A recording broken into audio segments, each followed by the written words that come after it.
Yo, yo, yo, what is up, everybody? Happy Monday. Haven't streamed for a week. I apologize, but last week was really busy and I wasn't preaching. We had a guest preacher preach in my place on Sunday. That's been very helpful for my classes, but that's part of why I didn't stream. So trying to crank out these classes, and yeah, sometimes other things take precedence, so I apologize for that. But needs to get done. I got to graduate, guys. I'm almost there. Working hard, trying to finish. But yeah, I hope you guys are doing well. It's good to see you. Thanks for swinging by. And I have two things I want to do tonight. First of all, on Tuesday, i.e. tomorrow night, we have a class on the topic of boundaries. Right now, we're utilizing Henry Cloud and John Townsend's book, Boundaries. And we're just going to put together some broad ideas on the topic of boundaries and try to, focus in on that, help people out. The whole concept is it's important for you to put boundaries in your life so that you're actually living in alignment with God's purpose and plan. So that's one of the key ideas. So I want to put that class together so I have all the notes ready. And then I also want to work on the sermon if we have time. Hopefully should be able to do a little bit of both. And the sermon is going to be on Hebrews 12, 1-2. Therefore, since we are surrounded by so great a cloud of witnesses, let us also lay aside every weight and sin which clings so closely, and let us run with endurance the race that is set before us, looking to Jesus, the founder and perfecter of our faith, who, for the joy that was set before him, endured the cross, despising the shame, and is seated at the right hand of the throne of God. Fantastic couple of verses here, so can't wait to preach on these. So that's our plan. We're going to do a little bit of both. Want to knock out boundaries first. That way I can ship off the information as notes so that they can maybe be printed out and go from there. But that's the idea. What's up, Cal Magic? Hey there, no problem. No big deal. Only 9 days, 23 hours, and 58 minutes since your last stream. Brutal. It's been a minute. But it's good to see you. It is good to see you, Cal Magic. Glad to be back. And yes. Your life is not in your hands. Your life is in the hands of God. Yes, Violent. Thank you. Violent Midget 300 just resubbed for 15 months. That's a lot. That's a lot of months. 15 months is a lot of months. Guys, how is the audio? I've got a new... Well, what's it called? It's the device that... Audio interface. It's the device that your mic plugs into, the XLR. Got a new audio interface. Hopefully it sounds good. This is the Scarlett IO. Before I had an Onyx, and Jess is utilizing the Onyx for her recording. So we found, since both of us keep using the Shure mic, both of us just wanted to swap back and forth between my setup for streaming and her setup for recording. And so we just decided we just need two audio interfaces. So I got the Scarlett now. She's got the Onyx. Hopefully it still sounds good. All of my tests made it sound pretty good, but it's up to you guys. Tell me how it sounds. What's up, Violent? Hey, everyone. Yes, good to see you. Cal Magic, biblical boundaries, sacred space geometry, holy space, temple, promised land, etc. Those are not the types of boundaries we're talking about. That's awesome, Cal Magic. That'd be pretty cool. No, we're talking about putting boundaries in your life so that how you live is not being dictated to you by others. That's the idea. Epitimi sounds like I want a Shure dynamic microphone. All right, cool, Timmy. Appreciate that. Cal Magic sound is good. Awesome. Appreciate you guys. Very good. Well, let's go ahead and jump into this. Jess and I did some brainstorming, and this is what we came up with. Boundaries. What are boundaries? Why are boundaries such an issue for most people, particularly in the church? So I want to talk a little bit about that to just introduce the concept. Where do we learn boundaries, and are they biblical? So that's kind of our rough start. And then self-assessment. Counseling key questionnaire. So this is easy. Biblical counseling keys on boundaries. This is June Hunt's work. I find her little biblical counseling keys to be so helpful. And just because she puts a lot of scripture in there. And that's really, really helpful when you're putting together a little lesson, right? So here's what we're going to grab for Counseling Keys questionnaire. And let's see. How'd that fit in? It's loading. I'm wondering if it's not going to like the little check boxes. All right, they're in there. Cool. Okay, that's perfect. That'll be just a fun little exercise to get us going. And now I'm wondering, do I want to... Good evening. What's up, Ruination? Good to see you. Welcome, welcome. Glad you're here. Thanks for swinging by. Cal Magic. Well, that's okay, but sacred space is defined as holy space. Boundaries, as you're taught, could be related to the idea of holiness and what that means and how to determine whether or not boundaries are consistent. See, now you're onto something. Yes. I think one of the big things about boundaries is that a lot of people think they're not supposed to have boundaries in their life, but like you're saying, you're defining kind of the holy space. How am I going to live? And you set up those boundaries, and that echoes. Not only is it a physical thing, right, but it also has implications for relational boundaries and different things like that we set up in our life. So, yeah. I think you're onto something there. So, boundaries, what boundaries? Why are boundaries such an issue for most people, particularly in the church? Okay, boundaries as an expression of roles and responsibilities. Whoa, didn't want to do that. Just move that back. There we go, there we go. So this is good, don't need that any longer. And I also, like I said, I want to go through the book and just find some key ideas as well. But first, let's get going on this. Yep, and I remember what I wanted to do. I wanted to have 3 to 5 key insights when it comes to boundaries. 3 to 5 key insights, and I'm just going to teach about those. And then, this is one of our hands ministry classes, so it's meant to be very collaborative. I'm not just going to get up and teach. So, I am going to have a portion... come on. Your hands. Your life is in the hands of God. Let's go, Shay. Pastor Shay just resubbed for 24 months. Indeed. Pastor Tanner, 2 years. 2 years. It's insane. Thank you so much, Shay. Appreciate all that love and support. Awesome. Awesome. Thank you. Thank you. What's up, Tehalohiko? Good evening, Pastor. Quick technical question. What is the option in Logos to open a document to write notes as you do? Yeah, no problem. It's on the waffle here. And then I just go notes. Waffle, notes. And that's it. And then you can create whatever notes you would like. Should have a video coming out soon, hopefully, on the topic of the notes function in Logos. So keep an eye out for that. Cafecito. Good to see you. Shay, dude, glad I could finally make it for a stream. I remember when I found you doing some Valorant evangelism. That's awesome. I miss those days. Miss those days, Shay. But I just realized they weren't in alignment with the rest of my life. You know what I mean? So you gotta live in alignment. Gotta live in alignment. Yeah, those were good days. I miss those days, but you know, there's only so many hours in a day, and gotta live in alignment. Yeah, good to see you, man. Thank you so much for all the love and support over the years. That's crazy. 2 years. 2 years. That's wild. Okay.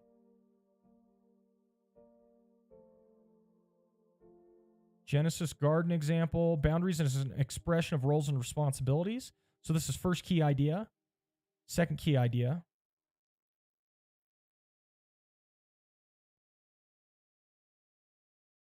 Self-care is a matter of stewardship.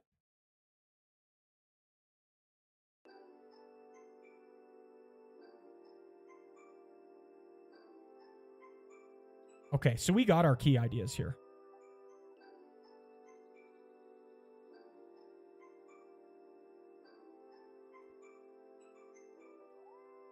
Shay, I hear you, man. I love coming by here. Always learning a ton. That's great. That's great.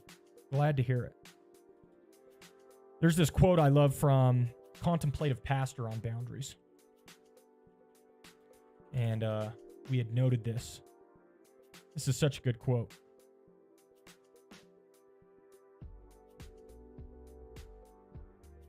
This is so good. Listen to this, guys. I'm going to read this whole thing. Shay, I'm sorry, I think I know the answer, but when you preach off Canvas, not the Sermon Manager, right? That's correct. And that's unlike the vast majority of users. Almost everybody else preaches off the Sermon Manager. They've made the Sermon Manager to where there's a preaching mode so that you can utilize it as your outline. But I see. Where is it? Documents. Here. And then... What's up, Story of Scripture? Hello, how are you? This is what I preach off of. So this was not last Sunday's, but the Sunday before's Canvas document. Spiritual Power of Affliction. Yep. So this is what I preach off of. 1 8.5 by 11 in landscape. That's it. But most users don't do that. Let's go. Story of Scripture podcast got into Gordon Conwell. Yeah, Benjamin, got you. Cool. Congrats. Congrats. That's fantastic. Well done, Benjamin. Well done. That's awesome. Shay, I could never understand a thing you were doing. Yeah, I know. A lot of people have said that. But this is what I preached off of 2 weeks ago. Yep. I've come in before I started YouTube channel. No, that's cool. That's cool. Story of Scripture. Yeah. Love to see it. Love to see it. Okay, guys, I am going to read this entire thing to you because this is so good. It's just a few paragraphs. Listen. This is The Contemplative Pastor by Eugene Peterson. Okay. The one piece of mail certain to go unread in my wastebasket is the letter addressed to the busy pastor. Not that the phrase doesn't describe me at times, but I refuse to give my attention to someone who encourages what is worst in me. I'm not arguing the accuracy of the adjective. I am, though, contesting the way that it is used to flatter and express sympathy. The poor man, we say, he is so devoted to his flock. The work is endless. He sacrifices himself so unstingingly. But the word busy is the symptom not of commitment, but of betrayal. It is not devotion, but defection. The adjective busy set as a modifier to pastor should sound to our ears like adulterous to characterize a wife or embezzling to describe a banker. It is an outrageous scandal, a blasphemous affront. Hilary of Tours diagnosed our pastoral busyness as irreligiosa solicitude, pro Deo, a blasphemous anxiety to do God's work for him. I and most pastors believe, become busy for two reasons. Both are ignoble. I am busy because I am vain. I want to appear important, significant. What better way than to be busy? The incredible hours, the crowded schedule, the heavy demands on my time are proof to myself and to all who will notice that I am important. If I go to a doctor's office and find there's no one waiting, and I see through a half-open door the doctor reading a book, I wonder if he's any good. A good doctor will have people lined up waiting to see him. A good doctor will not have time to read a book. Although I grumble about waiting my turn in a busy doctor's office, I am impressed with his importance. Such experiences affect me. I live in a society in which crowded schedules and harassed conditions are evidence of importance. So I develop a crowded schedule and harassed conditions. When others notice, they acknowledge my significance. My vanity is fed. Secondly, I am busy because I am lazy. I indolently let others decide what I will do instead of resolutely deciding myself. I let people who do not understand the work of a pastor write the agenda for my day's work because I am too slipshod to write it myself. The pastor is a shadow figure in these people's minds, a marginal person vaguely connected with matters of God and goodwill. Anything remotely religious or somehow well-intentioned can properly be assigned to the pastor. End quote. Whew. This is hot fire, guys. This is hot fire. And I'm going to include it in our discussion about boundaries because that's exactly right. We fall into these patterns regularly. What's up, Jess? Good to see you. Oof, just tuned into the hot fire. That's right. That's right. This is good stuff. So I'm going to hopefully print out this quote and give it to everyone because it's absolutely essential for recognizing when you are falling victim to busyness in order to either affirm yourself and make yourself feel important or because you're too lazy to set your own agenda. So, yeah. What's up, Amaris? Good to see you. Welcome, welcome. I don't know. Sounds pretty anti-American to me. Love to see it. Love to see it. Exegesis and classwork time. That's right. That's right. Cal Magic is the book Boundaries by Henry Cloud. He's noted for his books on various aspects of boundaries. I read several of his tomes about a dozen years ago. Yes. Henry Cloud, Boundaries, and John Townsend. Yep. That's the one. We don't have to utilize this one. It's just a good resource, but it's an important concept. Important concept. And a lot of people in church, I think, get this wrong, which is part of why we're trying to teach a class on it. So that's the idea. That's the idea. Cal Magic, an interesting perspective. Seems like reactive versus proactive in some sense. Yes, I think you're right. People end up having a reactive life rather than a proactive life, right?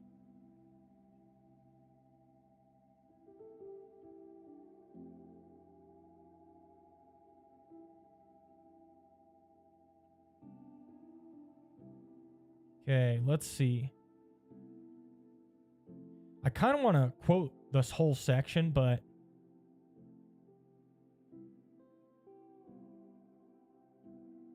I think this is fine.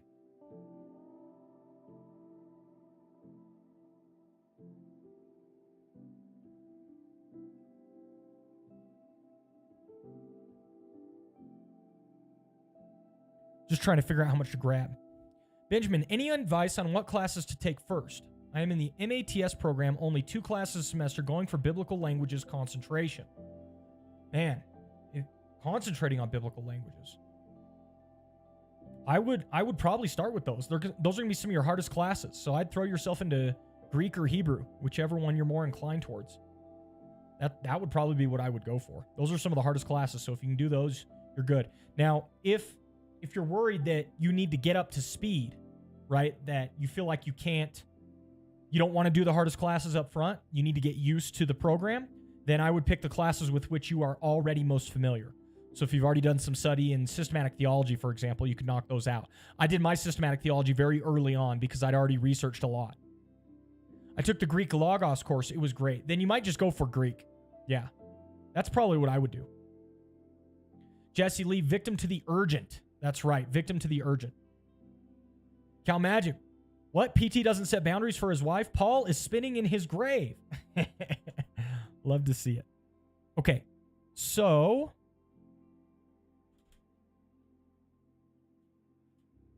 we're going to put this in here.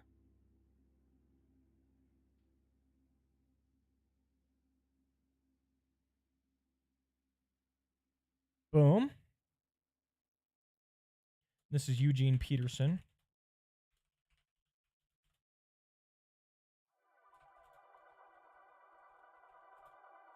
The contemplative pastor. Contemplative. Why do I keep saying contemplative? It's obviously contemplative. That's awesome. So, that's a good start.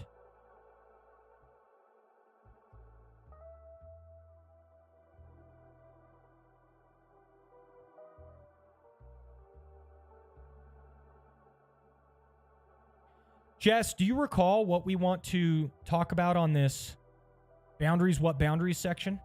You've kind of got some broad themes.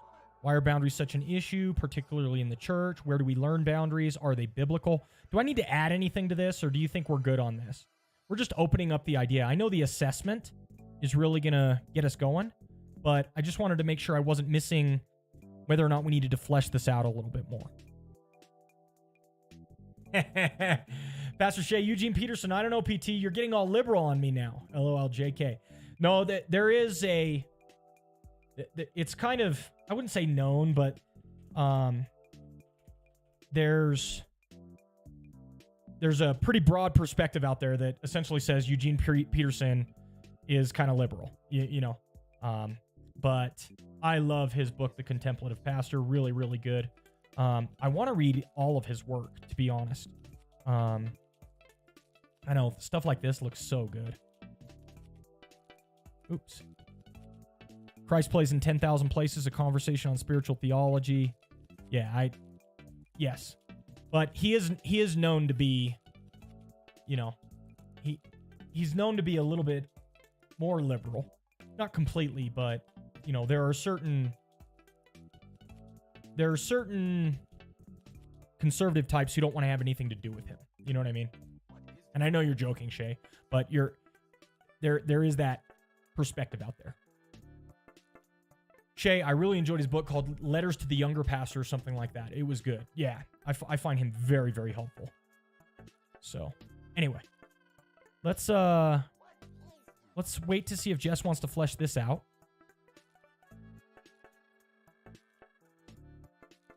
But I can't think of anything I want to flesh out there. This looks good.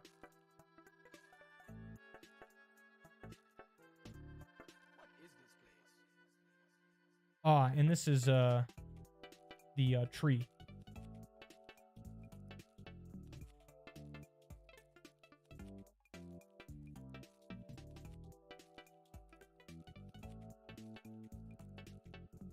I think I want to start with this lead to human flourishing example. And we'll just put 4 key insights regarding boundaries, right? So I'll start with this one.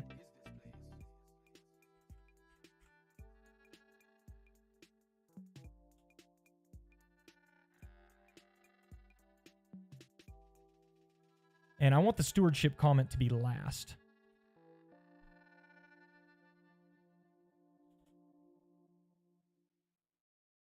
He wrote the Message Bible, right? That's correct. Right here. Yes, yes.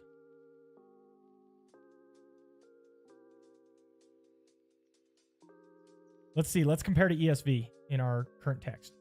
Here is what Hebrews 12, 1 and 2 says in the ESV. Therefore, since we are surrounded by so great a cloud of witnesses, let us also lay aside every weight and sin which clings so closely, and let us run with endurance the race that is set before us, looking to Jesus, the founder and perfecter of our faith, who, for the joy that was set before him, endured the cross, despising the shame, and is seated at the right hand of the throne of God. So, that's ESV. Let's see what he says in Message. Do you see what this means? All these pioneers who blazed the way, all these veterans cheering us on. It means we'd better get on with it. Strip down, start running, and never quit. No extra spiritual fat, no parasitic sins. Keep your eyes on Jesus, who both began and finished this race we're in. Study how he did it, because he never lost sight of where he was headed. That exhilarating finish in and with God. He could put up with anything along the way. Cross, shame, whatever. And now he's there in the place of honor, right alongside God. That's a little different. I don't know about you guys, but that sounds a little different to me. That's so funny. Shots fired, Shay. Shots fired.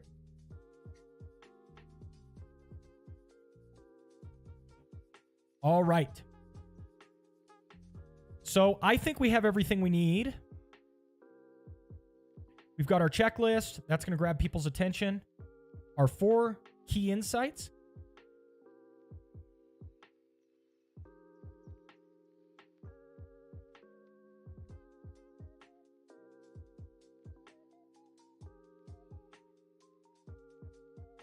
I don't know how I want to flesh this out yet. Jess and I are going to co-teach this.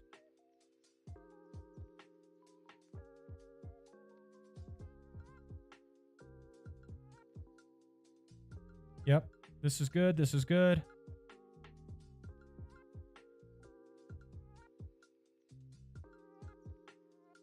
Okay.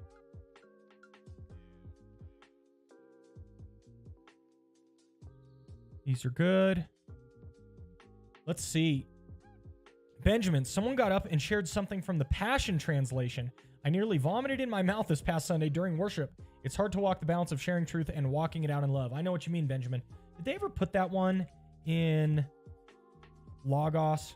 I remember trying to get it. Yeah, I have it right here. Let's read Passion Translation. I remember when this was a big deal. It was man, it felt like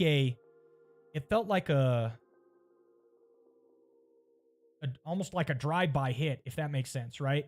This Passion Translation felt really it was in the news for a while and then it just disappeared. All right. As for us, we have all of these great witnesses who encircle us like clouds. So we must let go of every wound that has pierced us and the sin we so easily fall into. Then we will be able to run life's marathon race with passion and determination, for the path has been already marked out for us. We look away from the natural realm and we fasten our gaze onto Jesus, who births faith within us and who leads us forward into faith's perfection. His example is this: because his heart was focused on the joy of knowing that you would be his, he endured the agony of the cross and conquered its humiliation, and now sits exalted at the right hand of the throne of God. So this is obviously, quote unquote, better than the Message, but one of the big differences here is that the Passion Translation purports to be a translation, right? It is literally called the Passion Translation. So a lot of people have a problem with this because it's pretty evidently not a translation from the original languages. It functions more like a paraphrase. Now, it's closer to the original than the Message is, but if you read what the Message says about itself, the Message, the Bible in contemporary language, And Eugene Peterson pretty explicitly says it's not a translation. And so Eugene Peterson's a little more honest about what he's doing than the Passion Translation is. And a lot of scholars have attacked the Passion Translation because it says it's a translation, but doesn't really it functions similar to the message, right? So, yeah, very interesting. Very interesting discussions there for sure. All right, let's see. Wrecking havoc in the charismatic churches. Pray for me. I want to bring biblical literacy. Good luck. Good luck to you, my friend Benjamin. Well done. Was the Passion written by a committee or a solo work? I believe it was a solo work. Brian Simmons. I believe it was a solo work. I watched a couple videos on it.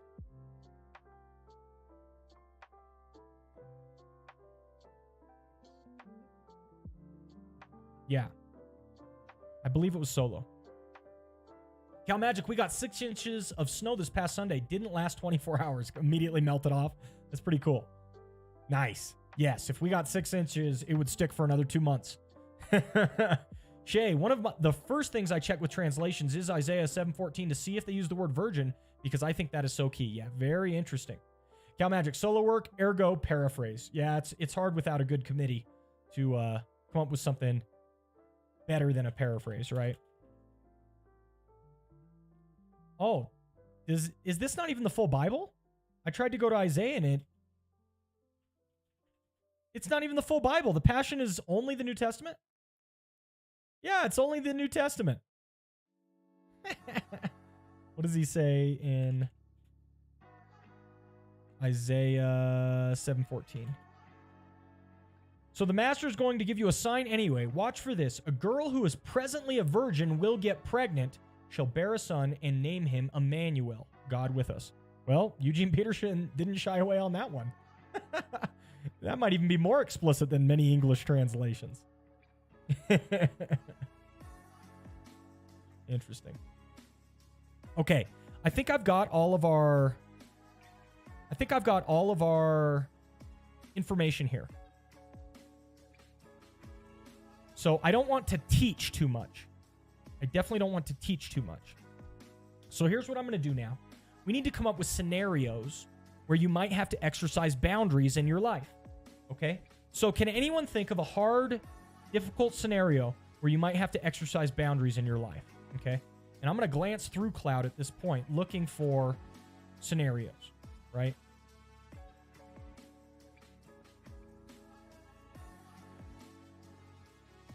Something like this. 6 a.m., the alarm jangled. Bleary-eyed from little to no sleep, Sherry shut off the noisy intruder, turned on the bedside lamp, and sat up in bed. Looking blankly at the wall, she tried to get her bearings. Why am I dreading this day? Lord, didn't you promise me a life of joy? Then as the cobwebs left her mind, Sherry remembered the reason for her dread. The 4 o'clock meeting with Todd's 3rd grade teacher. The phone call returned to her memory. Sherry, this is Gene Russell. I wonder if we could meet about Todd's performance and his behavior. On and on. And so she ends up having, in her day, thing after thing after thing pop up that makes it basically impossible for her to live her life well, if that makes sense, right? There are many examples of this. So, yeah. Can you think of any examples in your life, basic examples where it might be difficult to set boundaries? I can think of 1, 2 actually.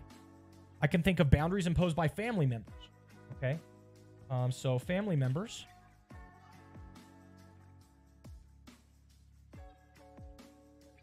I can also think of boss, right?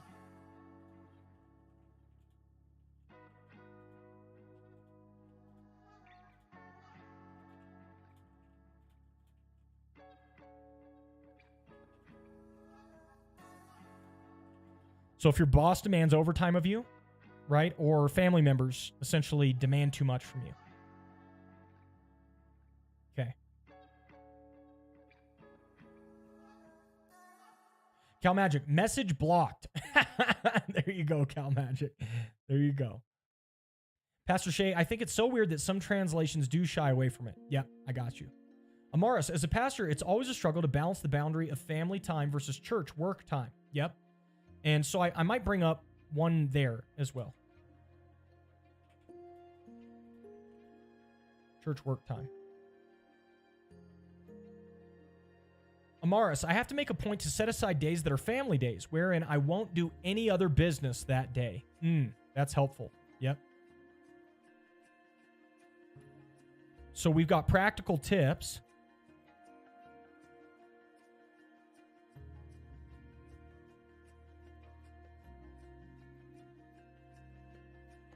And I think that makes a good one. Set aside specific family days. I think that can be really helpful for people. So I'm going to put that one in here.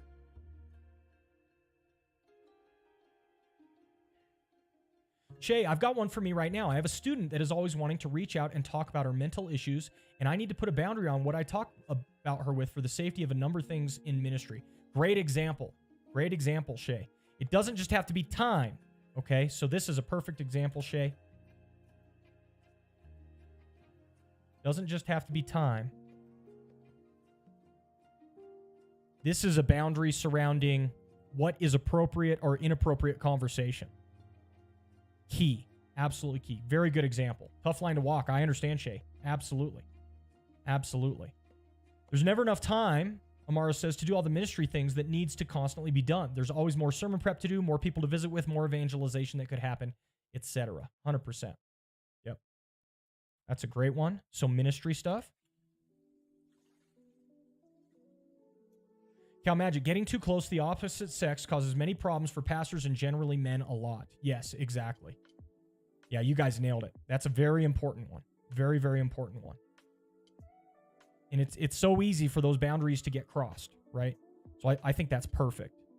So here's five examples. Well, really 4, because the church work time goes with what Amaris said.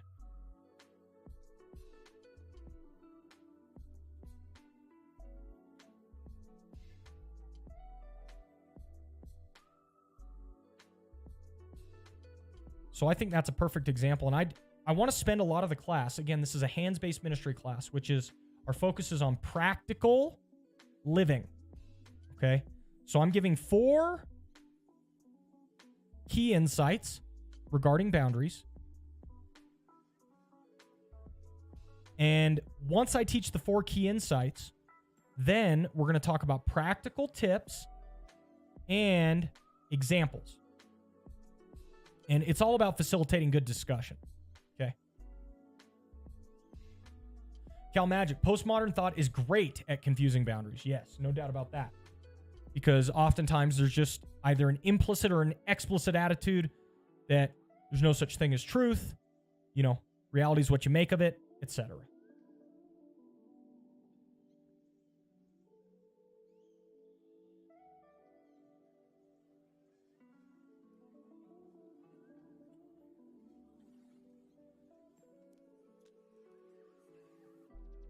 Let's see. Story of Scripture podcast. Family members and mentors for sure.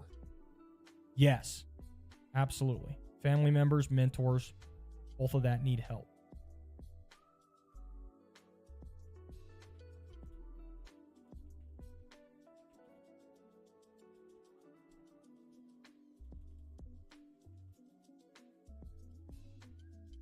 Amaros, maybe something on setting aside devotional or personal prayer time. I'm horrible at this personally, but I'm trying to put in place the first thing in the morning on certain days to do nothing but pray for 30 minutes. Yes. So we'll take the set aside specific family days and talk about set aside specific devotional time. Okay. Absolutely. Doesn't always happen, but it should. Arguably better than any amount of extra hours of sermon prep could do that day. That's right. What's up, Angie Jags? Man, we've got the Pog Calvin and bracketing, right? It forms an inclusio. The Pog Calvin forms an inclusio around the Tanner Jam. That's pretty impressive. You can't make that up. Really good. Cal Magic, setting boundaries, read distractions which keep one from his or her focus. That's right. So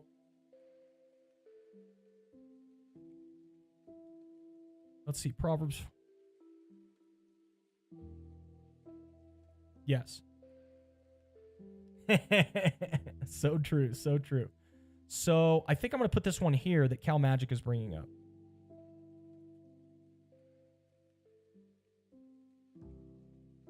And I'm now reminded of a passage where Jesus says, don't cast your pearls before swine.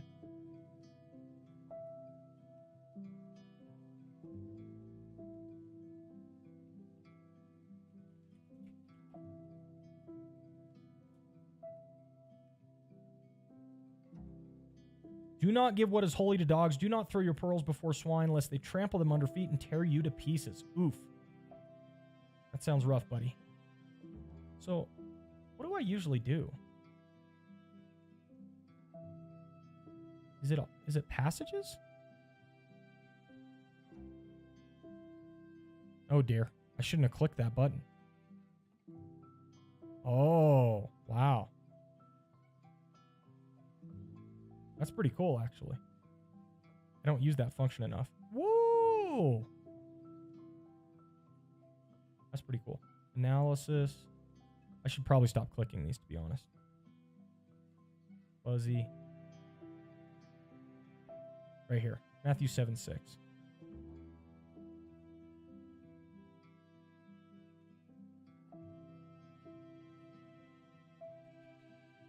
Let's just put it right here.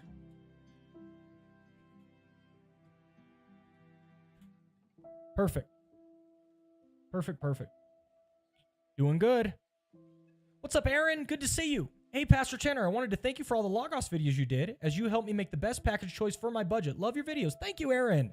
I appreciate that. God bless you. Yeah, I hope you're doing well. Enjoy the program. I hope it is a blessing to you and you're able to study the word better. And thanks for all the love and support. That's awesome. Thank you, thank you. Cal Magic. Also boundaries about what you watch, TVs and movies and music. These can be subjective and differ between individuals. Maybe provide guidance for those. Love it. Love it.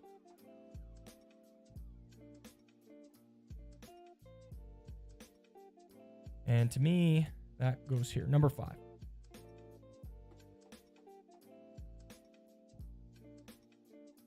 And that might go with like alcohol consumption, for example. If somebody struggles with alcoholism, they need to put boundaries around who they'll spend time with, what they'll do with their time. Shay, did you happen to see my second example a little bit above? No, I must have missed it. Oh, no. Yeah, here, let's see.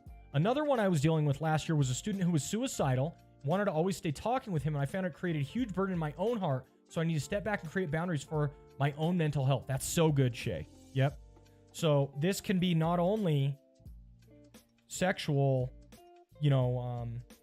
boundaries, but also mental health.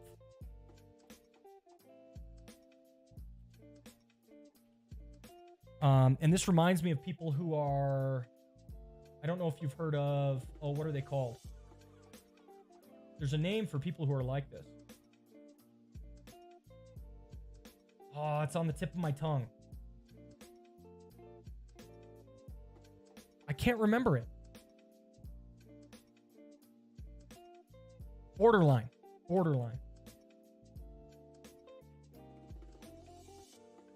Hero syndrome. I call it hero syndrome. I got you. That you're going to save them, essentially, right? Paul, and eating food given to idols, if you want a scriptural tie-in. Yeah, that's good.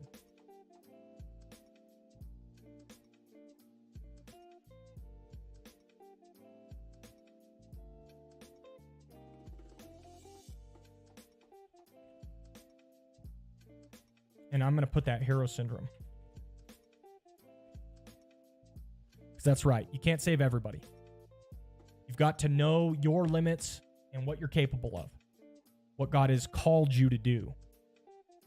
So that's plenty. Guys, I think we got this locked in. I'll clean it up a little bit. Actually, I'll send it right now to Jess. Let's see, I can do this. Perfect. I'm just going to send this to Jess real quick. So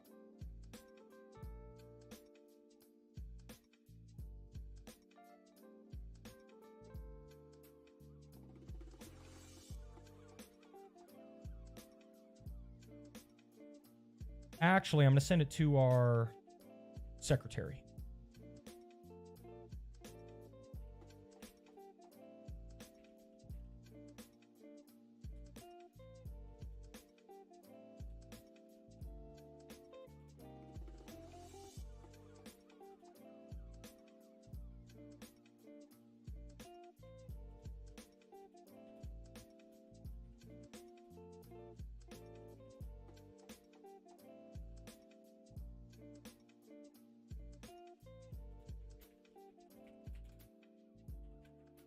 Just making sure we have the notes that we need.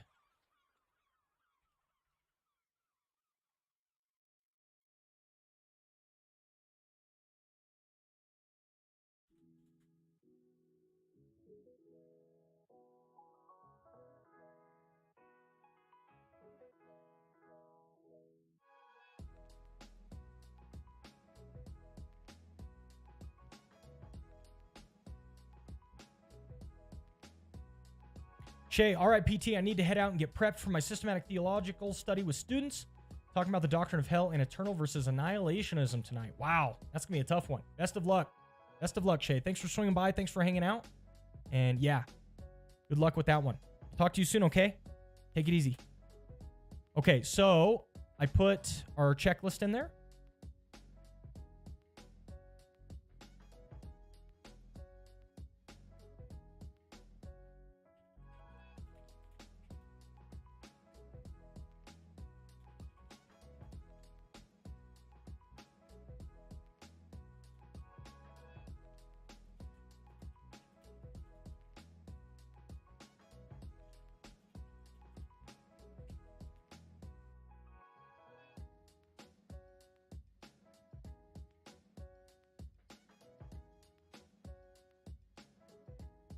Sorry, guys. I'm just putting together my email for my secretary to make sure that we got everything covered here.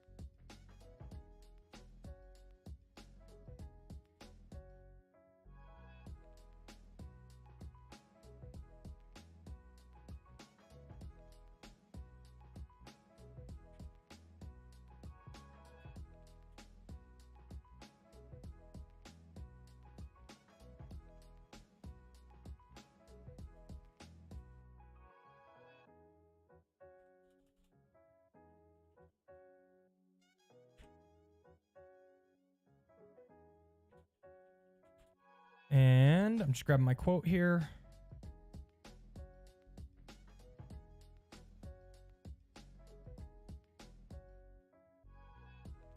Okay, boom. All right, sent out. Yeah, have a good night, Shay. Take it easy. Okay, we're sent out. We're good. Got all our boundaries class stuff. So that's done. That is finito. Again, we'll Jess and I will glance over it and kind of break it up in terms of who's going to deal with what piece after we get there. But I've already sent out for the printouts, right? Like the printouts are good for our secretary. So that's done. Now we can focus on the sermon. Sweet. Well, we only spent about 45 minutes putting that together. So that's awesome. Angie Jags, yes. Pastor Seven Rorys. Love it. Love it. Okay. Well, here's our passage. Therefore, since we are surrounded by so great a cloud of witnesses, let us also lay aside every weight and sin which clings so closely, and let us run with endurance the race that is set before us, looking to Jesus, the founder and perfecter of our faith, who for the joy that was set before him endured the cross, despising the shame, and is seated at the right hand of the throne of God. Cool. Do you or have you done the Logos courses at all? Do you plan to do any reviews of them? Ooh, that's a great idea. Fantastic idea. Notes, video, Logos video ideas, reviews of mobile ed courses. And yes, I've done some of them. Benjamin. In fact, let's just go to my library and type mobile ed in here. And you can see like this one, I did basically all of this one, discipleship in history and practice. What else? I did all of this one, introducing discipleship. Did about half of this one, shepherding women. Did a third of this one, introducing biblical interpretation. I did all of the Wisdom of John, socio-rhetorical commentary. So yeah, I like them very much. They're great. Really love the mobile ed courses, especially if you don't, especially if you're not in seminary. Fantastic material, usually very accessible, right? Timothy, yes, I would love reviews and input on Logos courses. Cool. Well, I put it down. I've got a lot of future plans for the channel, guys. So some of the things that have been well received. when I've read a Counterpoints book and put together a video on it summarizing its ideas, especially the one we have on dispensationalism versus covenant theology. That's one of our best videos. So we're going to be doing more of those in the future, the Counterpoint series. We've also gotten pretty good feedback on our general like training type videos. So I teach you how to use like a little tip or trick in Logos. People like those. We've also gotten pretty good feedback on our sleeper resource videos that we've done. And the study Bible guide was good. So like I've got an idea to do a single volume commentary as well. Tier list. So we've got lots of good ideas, guys. Lots of good ideas. The problem is my bandwidth currently. I have got to get this MDiv finished. Okay, so I am just focused, I'm sorry, between now and August on finishing the degree. And so between now and August, you're going to see mostly a trickle of videos. That's all there is to it, just a trickle. But we're in this for the long haul, and after August, you're going to see a much more consistent sets of videos, and we've got so many ideas in mind, right? So many ideas. I could literally put out 1,000 videos, and it wouldn't be that hard, just in terms of content. I could review certain hot books or resources, commentary reviews. I can do, just like you guys are talking about, mobile eds, etc. So we got tons of content ideas. I just don't have the bandwidth, right? I don't have the bandwidth. So we'll get there, though. We'll get there, though. Guys, I appreciate your encouragement. That helps me a ton. That helps me a ton. Let's see, Benjamin, the counterpoints are awesome. Cool. Appreciate that. Timothy, I love your content, Pastor Tanner. Thank you so much, Timothy. That means the world to me. Awesome. I appreciate that. Benjamin says, I'll take the tickle. Yeah, well, we'll get as much out there as we can in the meantime. But, you know, we've got a bigger, long game in mind, right? So we'll get there. We'll get there. Angie, much love, much love. Cal Magic. Yes. Yes. Appreciate those bits. Awesome. Cal Magic, throwing a few bits our ways with some Pastor 7 Rorys in there too. So we'll get there, guys. I appreciate all your ideas. I mean, look at our list. My list of video ideas is 57 long. Okay. Look, I haven't gotten to it yet, but one-man commentary tier list. Look, there's so many one-man commentaries I could review. I've also got a whole list down here. Look at this. This is a list of single volume commentaries, right? Single volume commentary tier list. And look, I've got 55 single volume commentaries we could refer to. I define it a little differently. I talk about that in the video. So, but I just don't have time to put the video together yet. That's a ton of, it takes so much research to do that. It takes so many hours to do a single volume commentary tier list. It's going to take a lot of research. So it's just going to take time. We're going to get to it eventually, no doubt. But we just don't have bandwidth right now. We'll get there. We'll get there. Thanks for the idea. That's perfect. Perfect idea.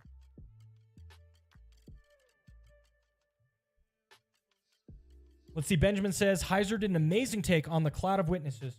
He passed sadly. Yeah, I heard that. I heard that he recently passed. I know he was anticipating it, and he had kind of written a farewell. I believe it was on Twitter. No, it was somewhere else. I forget where, but he had written a bit of a farewell, and then yeah, I had heard that he passed recently. So, I think his work is a testament, and it's helped a lot of people, and I think it will continue to help a lot of people for many years to come. So he left a great mark. He left a great mark.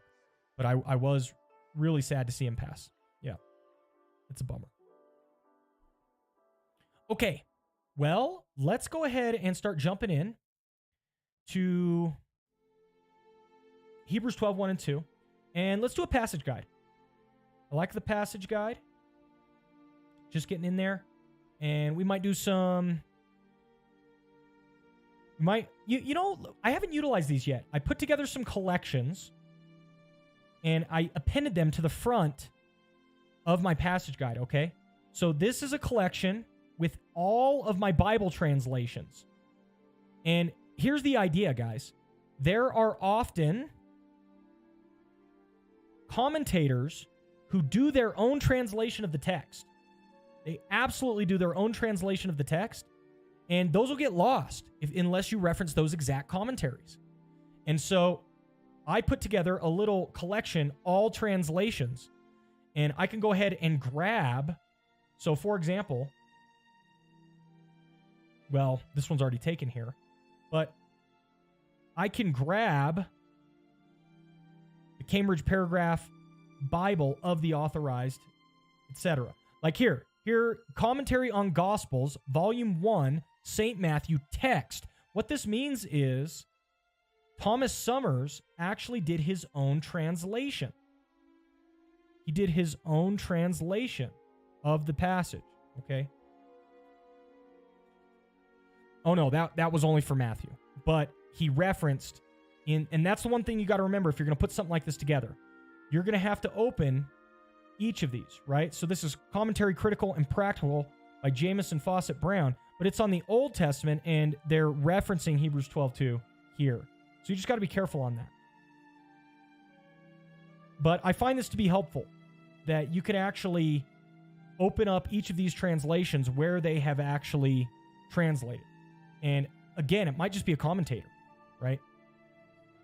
Which I think can be very valuable. All right, Cal Magic, thoughts of Rob Bell. I thought he had gone off the rails, but I have read someone who referenced some of Bell's earlier works, which seemed to be on point. He's always been a mixed bag. When I was in college, I had a couple of roommates who really loved Rob Bell. And even back then, I was like, mixed bag, right? And he had some stuff that was really good. And like he would do such a good job of making, say, some of the historical context really accessible. And you'd be like, yeah, that's great. Awesome. And then he would do some other stuff where you're like, that's questionable. And so, yeah, he's always been a mixed bag for me. I'm not mad if somebody listens to or reads Rob Bell with discernment, right? If you have discernment, I'm okay with it. But that goes for me for any author. As long as you have discernment, I'm okay with you reading any author. But so few have discernment these days. And so you got to be very careful. Got to be very careful. Amaras, I've also heard that Bell was originally very solid and only in his later works just lost it. But I don't know much detail. Yeah. So that's kind of my take. That's my take. Epistle to Romans, that's not going to help too much. But if we go down here, we can see the Expositor's Greek Testament right here. And these are out of Timothy, but here's one out of Hebrews. Okay. And again, part of why I want to do this is so that you can reference it.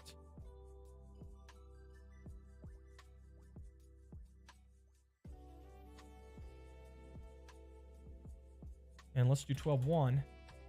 So here is Robertson Nichols' Greek New Testament. And you can see he's got the two verses here. And so now we could compare that, for example, to our Greek New Testament here, right? So very different already. Very, very different already. Okay. We've got aphorontes, eis ton tes pisteos, archegon, kai teleotein, Yesun. And here, Hebrews 12:1. I mean, this can't even be the same. Here it is. It's down here. Ah, okay. I was like, that's not right. It's because I was looking at verse 2. So verse 1, very similar. And this can tip you off to if there are regular textual variants or things like that, right? Peri Kaimonen. This is going to be your run with an oh no, that's peripateo. I was thinking walk around. I was going to say this is your run with endurance, but it's not the case. I got to get back into my original languages, guys. I've been letting them get rusty, for sure. So, you don't use it, you lose it. But again, I'm in a dense season right now. So, let's look and see Geneva Bible. What does the Geneva Bible say?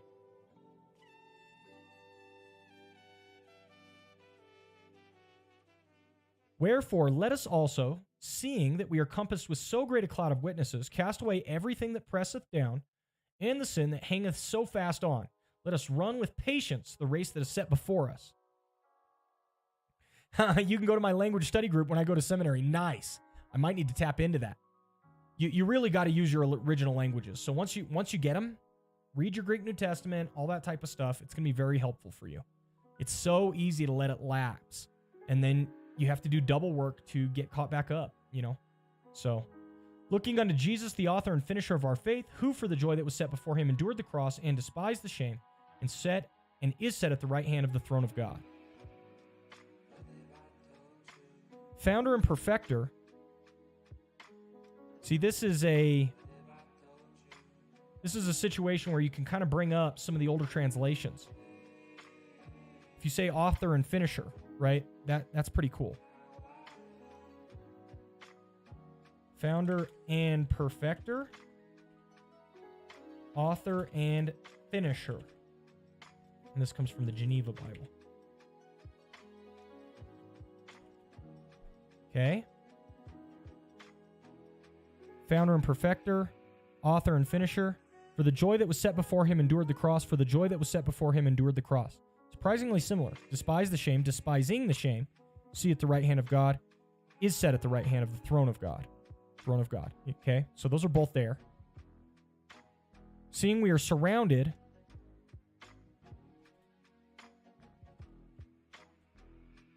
And here it's compassed. So great a cloud of witnesses. So great a cloud of witnesses. Lay aside every weight. Cast away everything that presseth down. So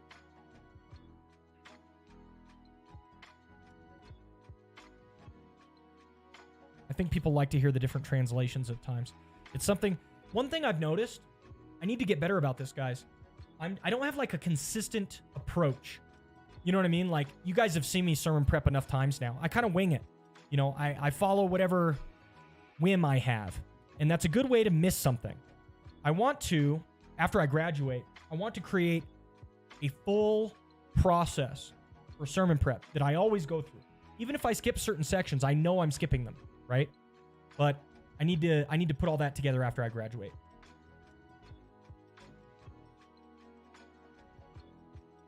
But I like kind of looking at different translations here. Lay aside versus cast away.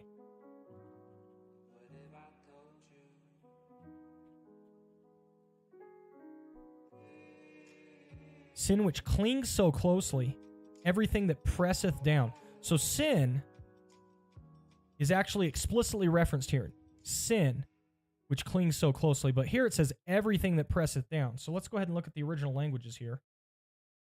Is sin used? It is. Amartion. Then why does it just say everything that presseth down in the Geneva Bible? Let's look at the Textus Receptus.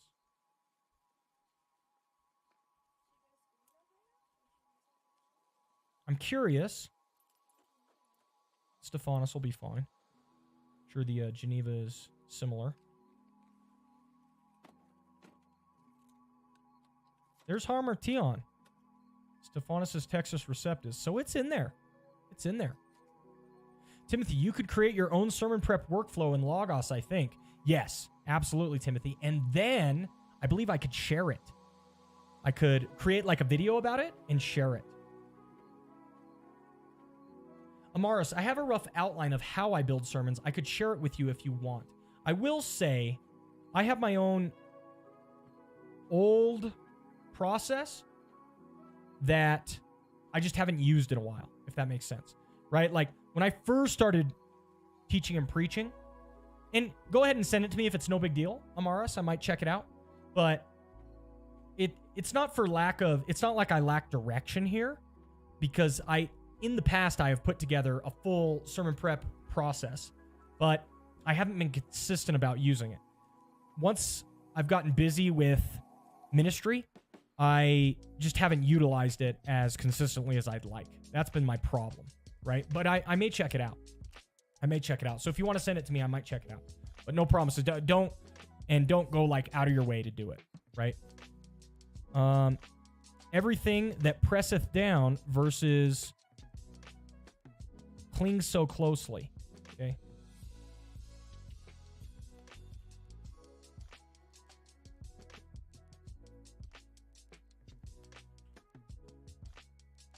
So these are just some of the phrases And I like utilizing the important words and phrases section.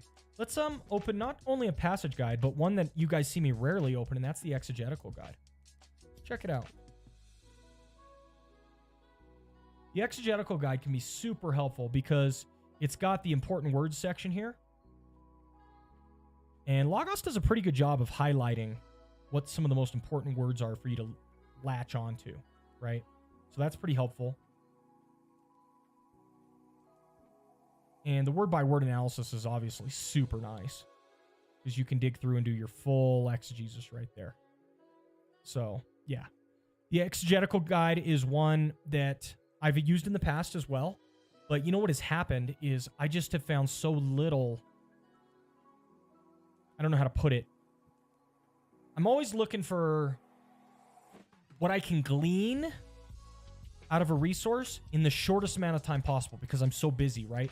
And so I used to spend hours and hours doing exegesis, and I found that very little fruits of my labors would make it into the final sermon. Sometimes, but compared to all the other study I was doing, often it was very, very rare. You know, and I know if my professor were watching, he would be aghast, right? But it's the facts. It's the facts. Just rarely found myself utilizing that aspect, right?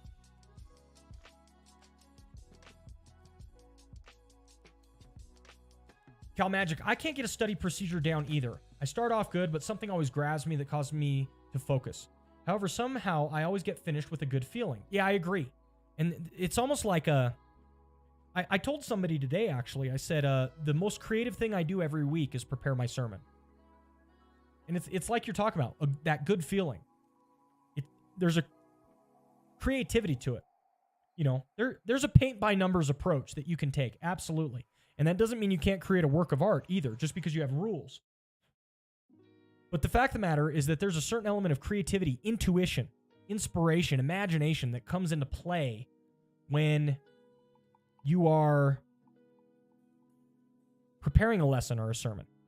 So if I were to develop a process, I'd want to hold on to it very loosely. You know what I mean?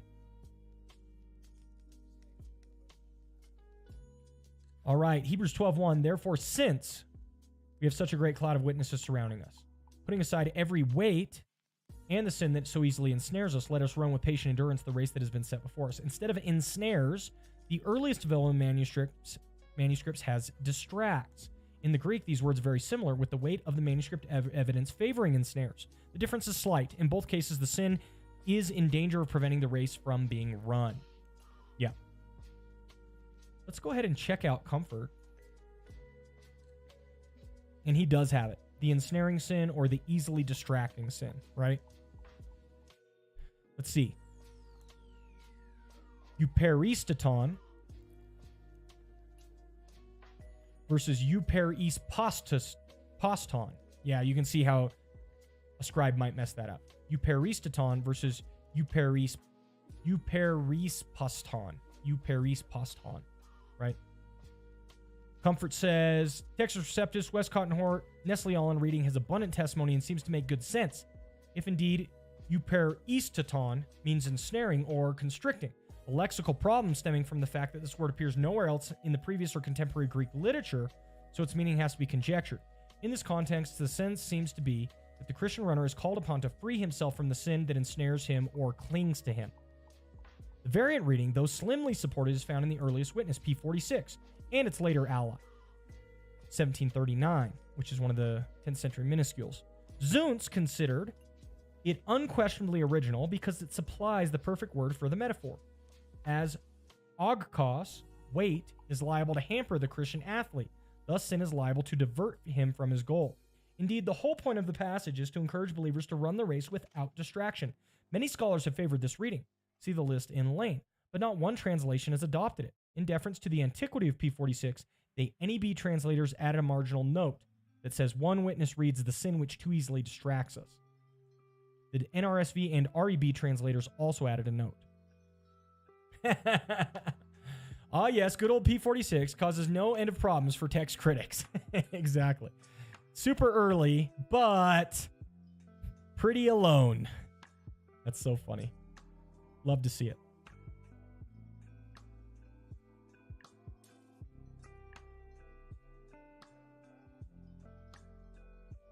I'll put this in. Might be worth talking about.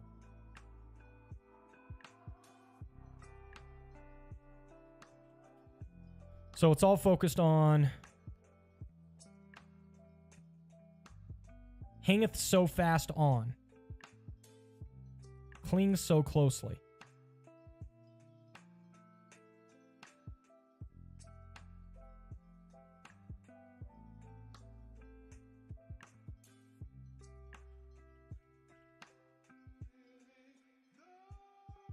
Hangeth so fast on.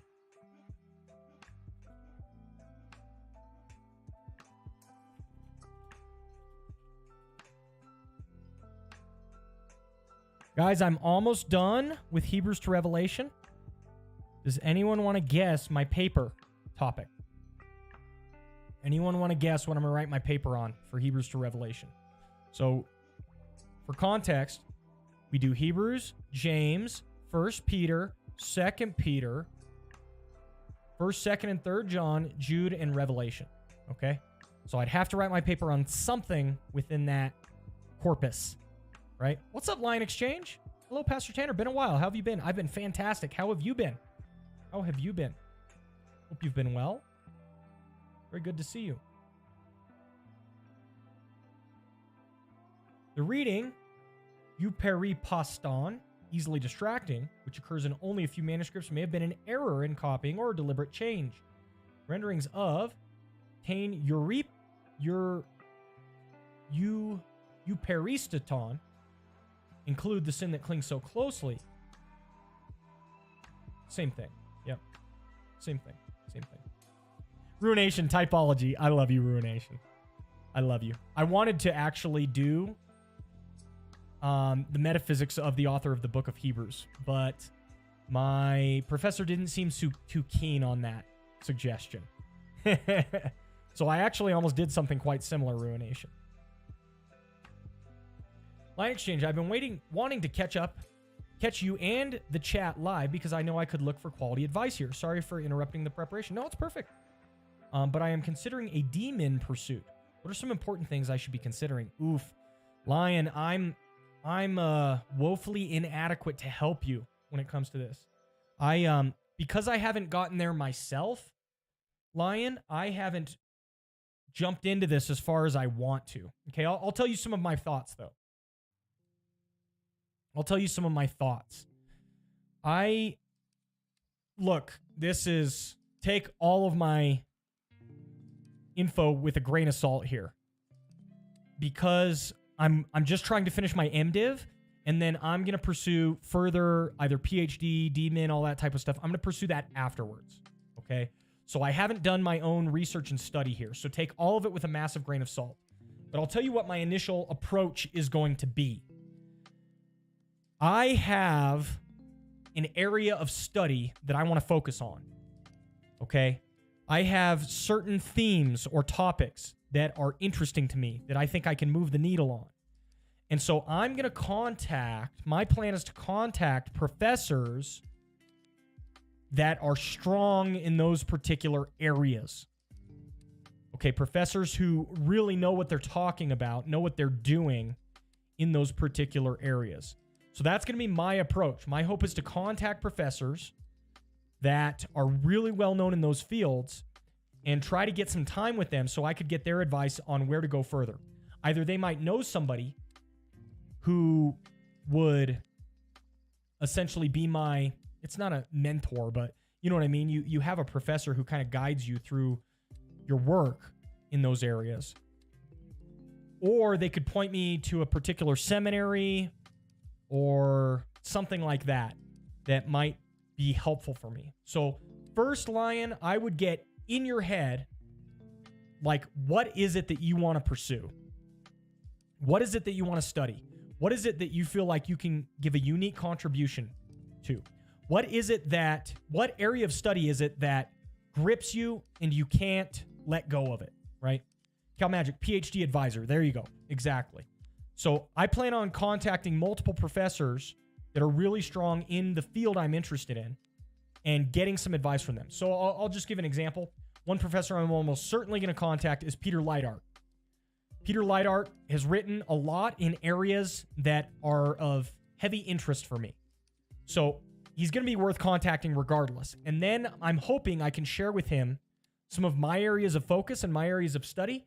And then he can point me to a future PhD advisor. That's kind of my thinking. Okay. So I would first get clear as crystal in your head about what you want to explore. And then I would find the professor or writer that has explored that most thoroughly, and I'd reach out to them. Lion, good point. I guess I'm still looking for an area I'm passionate about. I'm wondering if it should be needs-based or what the seminary, which is going to sponsor me, needs. See, that's a different approach than I'm taking. I'm not saying it's wrong, okay? But that's a completely different approach than what I'm taking. So if I were you, I would get clear as crystal on what you want to pursue and then search for the seminary after the fact. But I see your point. If you know you want to pursue something in this realm, but you're just not sure what, then maybe getting assigned a PhD advisor first and then pursuing that route might be helpful. But I will tell you, for me, for my part, I feel like God has laid a burden on me to pursue a particular area. And so as such, I'm going to start contacting professors who have written at least tangentially in that area or arena, related to typology, perhaps. You see what I mean? Cal Magic, look for PT and family to move to England in the next couple of years. Who knows? Who knows? I bet in our day and age, you can do a lot online. I bet you really can. Lion, okay, I know that burden. It helps. Cool. Perfect. Perfect. We'll see, Cal Magic. I'm hoping to not move. I really am hoping to not move. I don't want to leave my congregation. But, yeah, we'll see.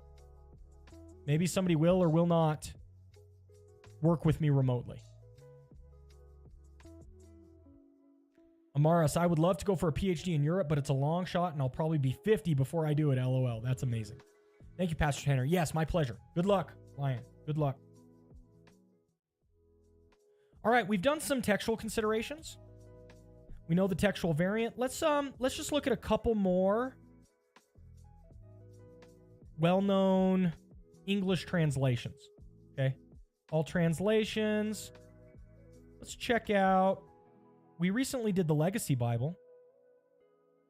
Would be a shame not to reference it. So, Legacy Standard. And we'll just do Hebrews 12:1.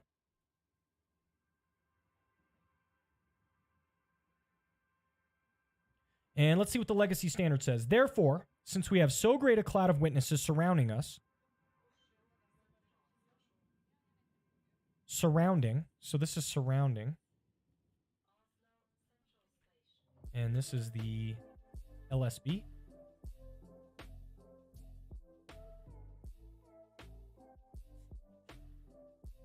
Laying aside every weight and the sin which so easily entangles us. Every weight as well.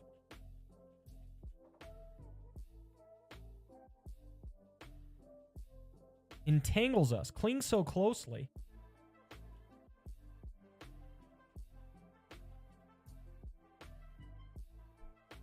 Entangles us. Let us run with endurance. Laying aside. So this is laying aside.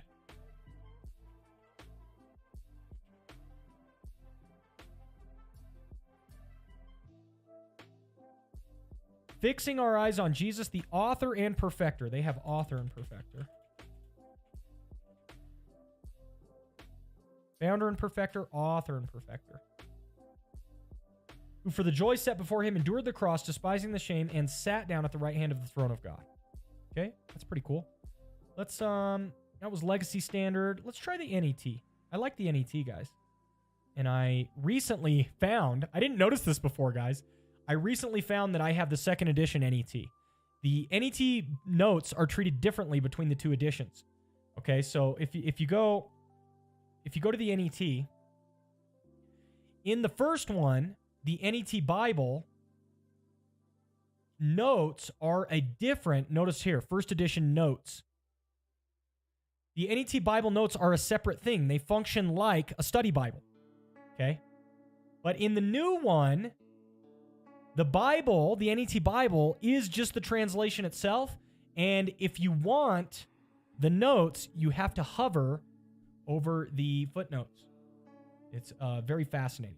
Okay, so let me show you. The notes in the NET Bible are notoriously excellent. Okay, but there's not a separate Bible notes document for them in the NET second edition. Okay, so if you want the notes, you have to hover over this little one. That's the note in this section. Okay, so therefore, since we are surrounded, they also have surrounded here. NET. And I love just comparing English translations. I should do more of that. Amaris, all right, sadly I must head out. Good stream, blessings, and all the best. You too, Amaris. Thanks for hanging out. Take care. God bless you.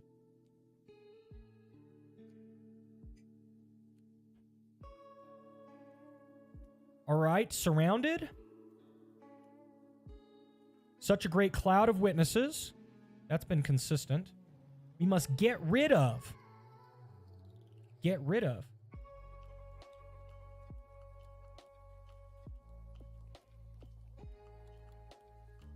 Every weight. Same thing. And the sin that clings so closely.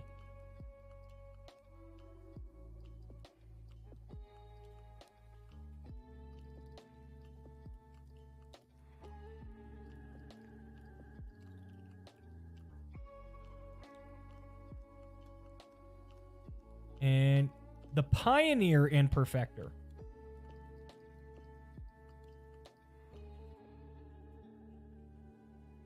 So just knowing that 3 different English translations translate this 3 different ways. Founder, pioneer, and author. That's all very helpful.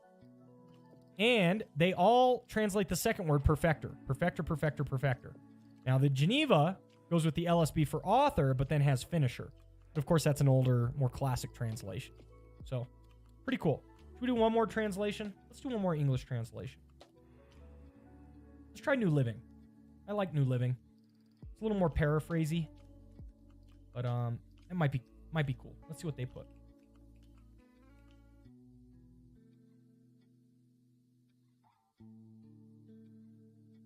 Therefore, since we are surrounded by such a huge crowd of witnesses,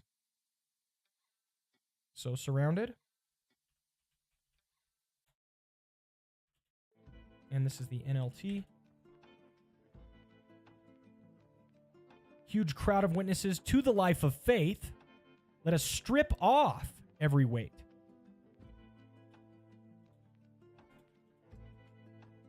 Strip off every weight that slows us down. Especially the sin that so easily trips up.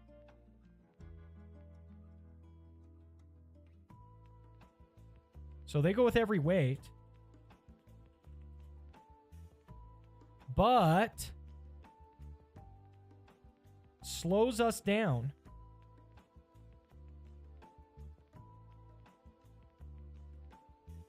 And so easily trips us up. Every weight and sin which clings so closely. So they do a pretty big paraphrase here.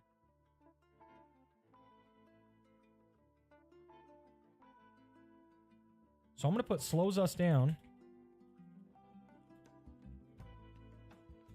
Is that, they tie that with the every weight. So it's not just every weight for them. Every weight that slows us down, right? That's actually how they translate that. And then so easily trips us up. That's helpful though. Even if I don't use that translation, that's a helpful paraphrase for people as I'm trying to explain to them what these words mean. You see what I mean? This is the value of many English translations. A lot of people underestimate the value you can get from just referencing 5 to 8 good English translations. Once you do that, you can begin to see, because look, I just leveraged hundreds of biblical scholars, because each translation committee has many biblical scholars on it. And I've referenced 4 translations that are more modern and 1 more ancient translation. So I've literally leveraged hundreds of biblical scholars rather than just trying to translate it myself. I am sorry. I know my professor might be upset if he heard me say this, but you get so much more value out of referencing several English translations than you do out of trying to sit down and translate the original text yourself. Now, don't get me wrong. All things considered, you should do both, okay? You should try to translate the original language yourself. You're going to improve your own Greek skills, and over time, that is going to be invaluable. But when push comes to shove, I am not as smart as half the guys that are on these translation committees. And I don't have the background to be able to challenge many of these translations. And so referencing many English translations is extremely helpful. What's up, foreigner? Hello from Germany. Oh, thank you. Wow, Germany. Fantastic. Thank you for your work. It's my absolute pleasure, foreigner. My absolute pleasure. Thanks for swinging by and encouraging me. I appreciate that. Thank you. Thank you. And let us run with endurance the race that God has set up for us. And let's see how he refers to Jesus here. We do this by keeping our eyes on Jesus, the champion who initiates and perfects our faith. Champion who initiates and perfects. And you can see this is obviously more thought for thought. If you look at the original language, founder and perfecter, right? Archegon kai teleotein. Archegon kai teleotein. And you can see why most of the more word-for-word translations translate each of these in kind, right? They translate Archegon, founder, champion, pioneer, and author. And they translate teleotein, perfecter, right? One who brings something to its telos. That's the idea. It's designed conclusion, okay? So that's why that's translated perfecter. But you can see NLT takes some liberties. Champion who initiates and perfects, okay? They're getting the initiation idea from the Archegon, all right? Most you can see are defining Archegon as this pioneer, founder, author, but they're going with initiator because of the arche, NRK in the beginning, right? So Archegon, there's an element of beginningness there, and that's why they go with initiate. Champion who initiates and perfects, right? But again, they're taking liberties here. And as long as you know that when you dive into the NLT, you're going to be well served by it. All right. Is there anyone else we should reference? I think that's enough. Let's go now to, so those are all my translations. And I now have my text and translation tier list. We've already referenced this. And so now let's go to our study Bible tier list. Okay. You guys know that I made a study Bible tier list. I put all of those study Bibles from my study Bible tier list here in a collection so that I can quickly reference it. So a new addition is the Dake Annotated. I didn't cover this one in my video, but it is here. So let's see what they have to say on Hebrews. Notes for verse 1. Wherefore, seeing we are also compassed about with so great a cloud of witnesses, let us lay aside every weight. 5 things to do. Already helpful. Okay? And I was actually thinking about this as we were reading. Notice there are so many verbs here. Right? In a sermon, you're always looking for what is true and what to do. What is true and what to do? Well, the what is true piece is since we are surrounded by so great a cloud of witnesses. That's the sense. He tells us. Your life is not in your hands. Yes. Your life is in the hands of God. Yes. On Edgemark just resubbed for 17 months. I'm back, but I lost my streak. Feels bad, man.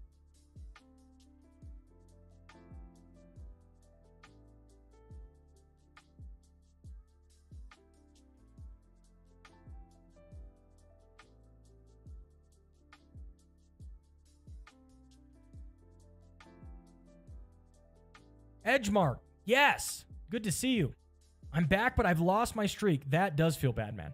I'm sorry to hear that. I'm sorry to hear that. Edgemark says, I don't know if my schedule is off, but I feel like stream times have been different. I may just be going crazy. No, they're different. I'm not streaming nearly as consistently as I was. I've been streaming once a week on whatever evening I can. I didn't even stream last week. So it's not you, Edgemark. It's me. It's not you. It's me. I appreciate you, though. I'm sorry you lost your streak. I am, but I appreciate all your love and support. Thank you. Thank you. God bless you. Thank you. Thank you. Yes, I'm glad you caught me as well.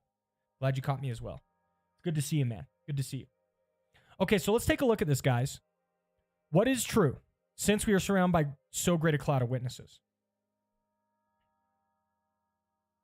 That's what is true. Now, what do we do?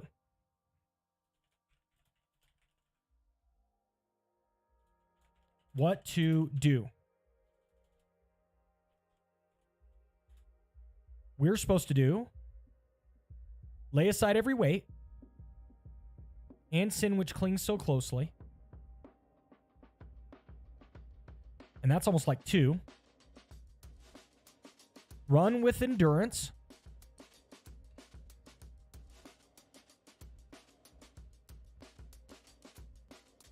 Look to Jesus.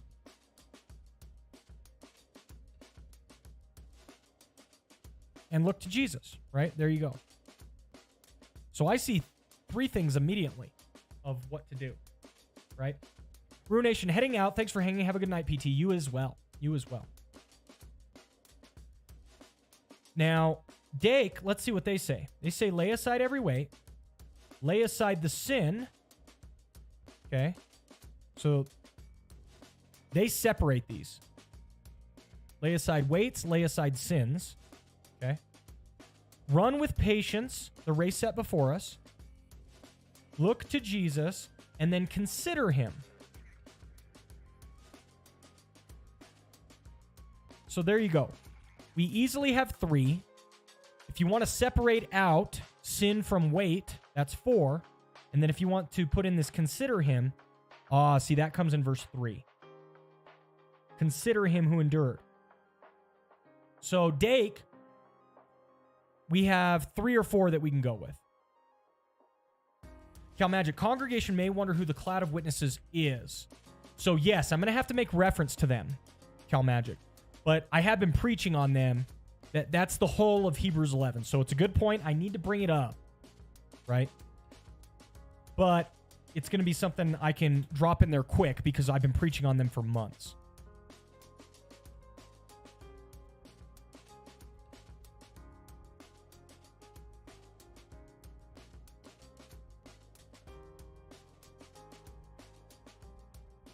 Cloud of witnesses, Hebrews 11. Okay. And frankly, in this case,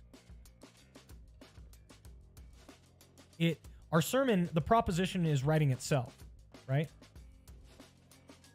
Because cloud of witnesses, we should, and then how do you summarize all of this? Lay aside every weight, lay aside sin, run with endurance, look to Jesus. How do you summarize all of that? Because cloud of witnesses, we should persevere.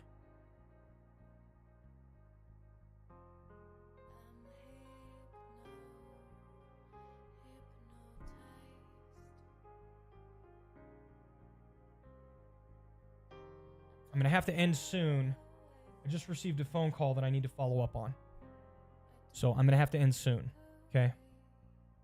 Lay aside every weight, sin which so clings so closely.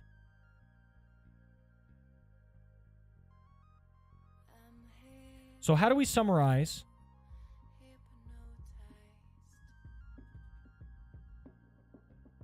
Lay aside weight. Lay aside sin. Run with endurance. And look to Jesus. How do you summarize these 4 ideas into one?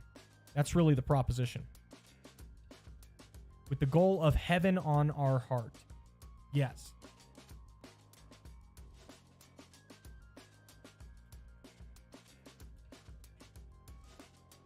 Okay.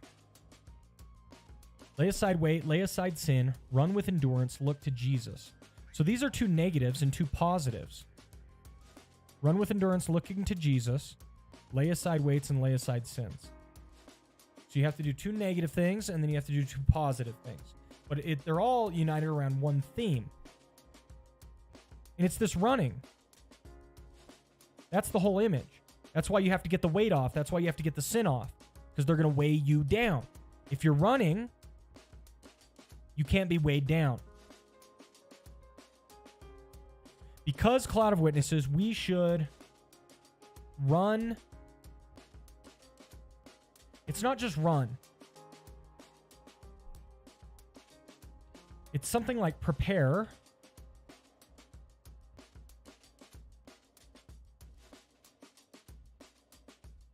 To run a successful race. It's something like that. Paul, running the race. Yes, it's an identical theme. It's the exact same picture. It's the exact same picture.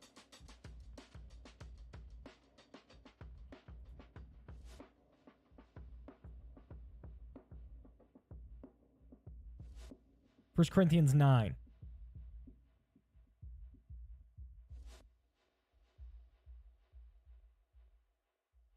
Do you not know that in a race all the runners run, but only one receives the prize? So run that you may obtain it. Every athlete exercises self-control in all things. They do it to receive a perishable wreath, but we an imperishable. Yeah, this is a helpful cross-reference.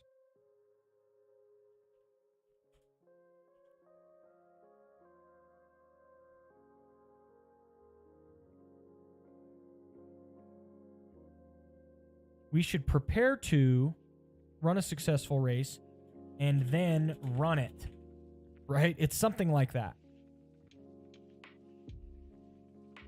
And the image is going to be running a marathon with a crowd cheering you on. If you can think, we've got a cloud of witnesses, right? So all of these people have already finished the race, and then they line up on the sidelines and they cheer you on as you come in. That's the exact picture here. The exact picture of what's happening. Therefore, since we are surrounded by so great a cloud of witnesses, those who have already gone before us, they finished the race already. They're lined up on the sides.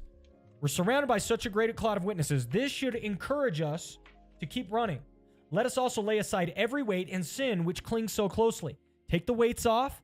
Take the sin off, because otherwise you can't finish the race. It's dragging you down. It's weighing you down. You won't be strong enough. And let us run with endurance the race that is set before us. So now that you've got the sin and the weight off, you're going to finish the race. You're going to continue on. What encourages you through the whole time? 2 things. 1, Jesus, who is at the finish line. He's already finished the race. And 2, also the clouds of witnesses that are around us. That's the image. It's almost a perfect image. What's up, Chipmunk? Good to see you. Welcome, welcome. How are you? So that's the picture that we're looking at.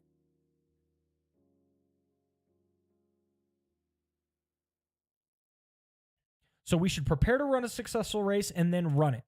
Okay? We should prepare and run. I think it's just and run a successful race. And then 4 main points. 1, laying aside the weight. 2, laying aside the sin. And that could be 1 point if we want. We could do a 3-point sermon or a 4-point sermon. Run with endurance. And then finally look to Jesus. Boom. That's it. We got it. We got it locked in, y'all. We got it locked in. Ah, Jess, crushing. Pastor Tanner, Leadville 100 is a great picture of this. The crew you need to succeed. The Pacers, the training, the mindset, ultralight gear. Perfect. Perfect.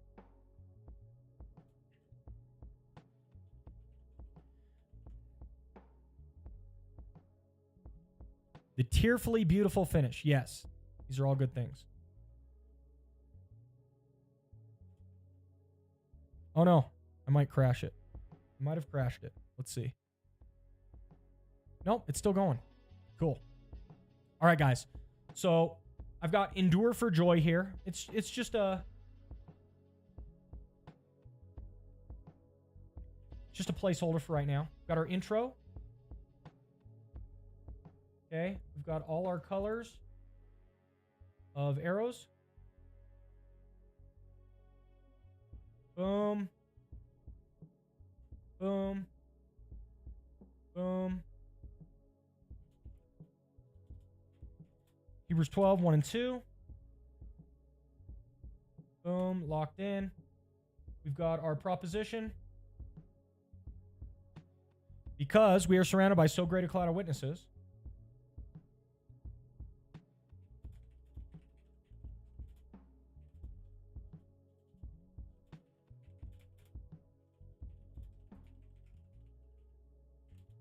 We should prepare for and run a successful race. Done.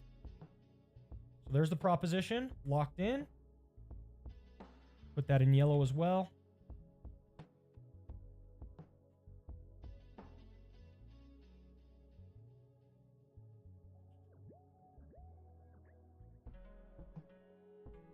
Boom, boom. Dunzo. And we needed our 4 main points. We'll just do 4 for right now. So lay aside the weight.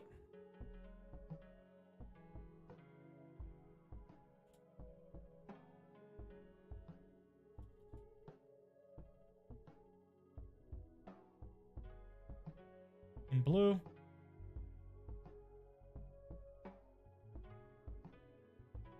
And this one's very few people are going to know what I mean by this, but this is going to be an imaginal sermon. I have my own sermon style that I've quote unquote invented. I want to write a book on it eventually. But this is going to be in that style. I can already tell. And the hallmark of an imaginal sermon is that there's one overarching picture that captures everything. Okay? And it's this race that we're talking about. So laying aside the weight, that's where Jess is talking about, where I can talk about ultralight gear, etc.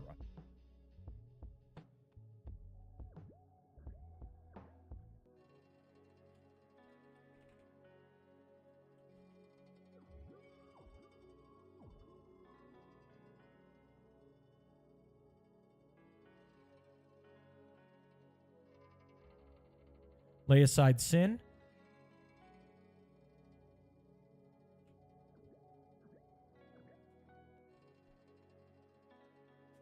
And that would be like proper diet leading up.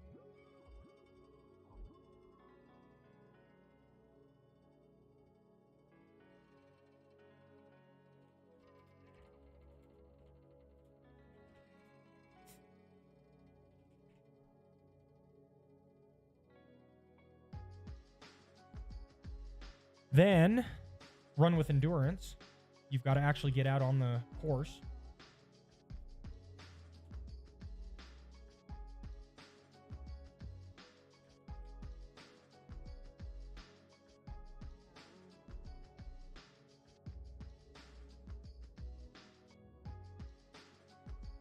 And then finally, it's going to be look to Jesus.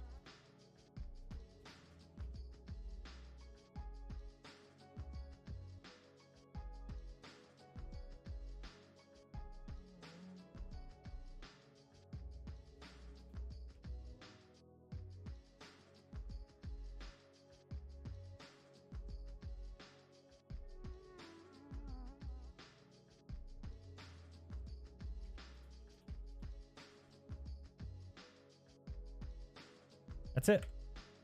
That's it, y'all. Boom. It's all outlined. We're in good shape. Really good shape. We've got our proposition. The text makes it explicitly clear. We don't have to do 4 points. We can do 3 if we want to put sin and weight in the same. But I like splitting it. I actually like splitting it here because one is focused on being more efficient, whereas the other is focused on not disqualifying yourself, if that makes sense, right? So actually, like artificial steroids or something like that might be more appropriate for the picture of laying aside sin. Okay. But yeah, that's it. Perfect. Perfect, y'all. All right, guys. I'm going to go ahead and take off. We did, almost an hour and 45. Over an hour and a half for sure. I'm sorry I haven't streamed more consistently. I know I say this every time, but I'm just dense life right now, okay? But hoping to graduate in May. Hoping to be done with the entire degree by August. And then I should have a lot more time. Dedicate to the channel. More consistent videos. Lots more going on. That's my plan. That's our goal. Yeah. So we're in this thing for the long haul. I appreciate all your love and support. Thank you so much. You guys showed up, threw some bits at us, threw some resubs at us. You guys are awesome. You guys are awesome. You've supported me for so long. I appreciate it. You didn't have to do that, but yeah, you guys make it all worth it. So thank you. Thank you. God bless you. Have a great week, okay? Busy one this week. I probably won't stream again, unfortunately. And like I said, maintenance mode mostly until at least May, if not through August, okay? But that's our lives. And this will be behind us soon enough, and we'll just keep on keeping on, all right? Appreciate you all very much. Have a fantastic week, and maybe we'll catch you Sunday when we can preach this sermon. Take care. God bless. Bye.